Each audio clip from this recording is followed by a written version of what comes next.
वडील काबाड कष्ट करतात, पोटाला चिमटा घेतात, पण मुलांच्या इच्छा आकांक्षा पूर्ण करण्यासाठी रोजानी काम करतात, व्याजानी पैसे घेतात, परतफेड करण्यासाठी अंगावरच्या कपड्यांच्या चिंध्या झाल्या तरी मायबाप कपडे विकत घेत नाहीत.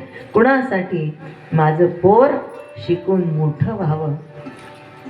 लेकरू शिकतं, मोठं होतं, मोठ्या पगारावर जातं, मोठा अधिकारी होतो, आणि जेव्हा शहरात जातो तेव्हा नव्वार नेसलेली आई आणि धोतर घातलेला बाप जेव्हा बंगल्यात येतो तेव्हा ओळख करून देताना मुलांना लाज वाटते.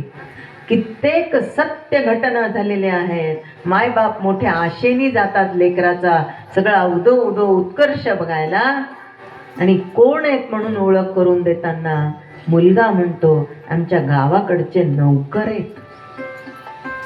काय वाटत असेल त्या मुलांच्या मायबापांना? अरे आयुष्य खर्ची घातलं रे,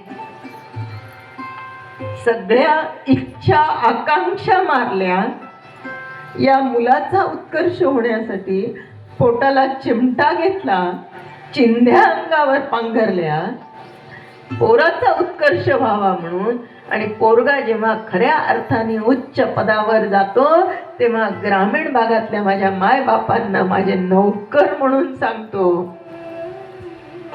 काय त्रास होत असेल, काय वेदना होत असतील.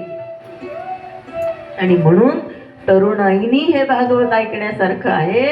हा ध्रुव जेव्हा उच्च पदावर पोहोचलेला आहे, त्याला स्वर्गात नेण्यासाठी नंद सुनंद विमान घेऊन आलेले, तेव्हा पहिला प्रश्न विचारला माझी आई कुठे आहे? कारण माझ्या आईला सोडून मी स्वर्गात एकटा जाऊ शकत नाही. नंद सुनंदांनी सांगितलं